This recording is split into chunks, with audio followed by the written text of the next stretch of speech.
So this is my second attempt at trying to do a better drawing of what I saw, and the thing is, this is closer than the other drawing, but it's still not perfect. Like the blonde hair on top of the head and not on the face but under the chin. The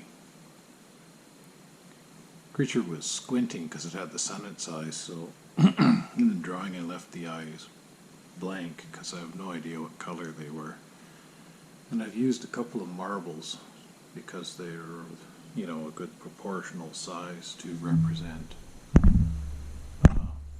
the glowing orbs I saw floating in front of this thing.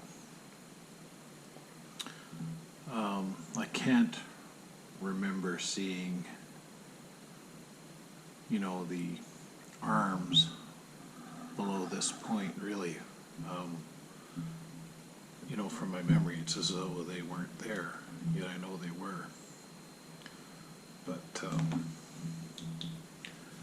I was only 12 feet away from this thing when I drove past it. I've since seen it a second time, not too far from where I saw it the first time. And I'd have to say that my first estimation of how tall this thing was might have been conservative. This thing's got to be like 12 to 14 feet tall. And 5 to 6 foot wide shoulders, tan leathery skin on face, very weathered, you know, lines in the face, cracks around the eyes, that kind of thing. Like, not an old looking, well, I can't guess the age, like, it didn't look unhealthy or diminished in any way, and I would guess this creature was in its prime. The way the hair color shaded from dark to light, you know, lighter on the very top of the shoulders from the back and going to just about solid black on the legs, seeing it from the back, and then as it turned, seeing the way the colors transitioned, the white fur on its chest under its neck hair, I don't know what else you'd call it, was white. I think the white hair might have gone down a little further,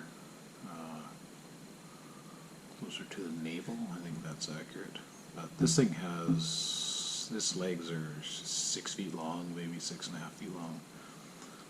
The way I drew it, it looks kind of feminine, and this creature did not look feminine at all. It was very masculine, you know, in its facial appearance. I didn't notice genitals. I wasn't looking there. I was looking at its face and at these orbs and kind of at its head and chest area.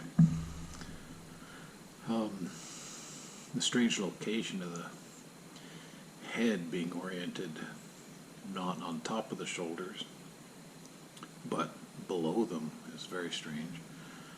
Apparently these are called no head. They've been seen by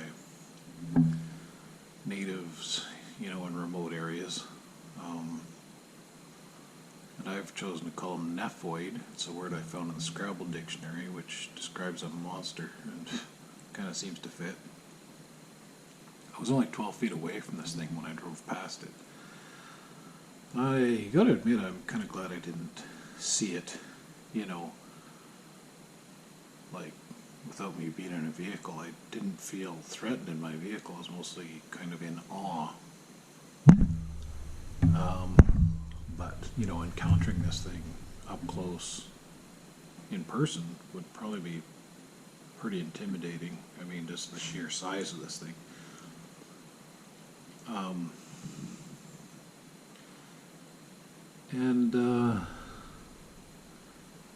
The face had very human features, and I wish I could draw it more accurately, but this is better than the first drawing. And yeah, I don't know, just I don't want to reveal where I saw this exactly, except that it was, east of Prince George, BC, on the 24th of September 2019. But yeah, it's still, I'm looking for answers. I have a lot of questions. And so far all I have is, really nothing confirmed, just suspicions and suppositions and conjecture, I guess, Anyway, that's it for now.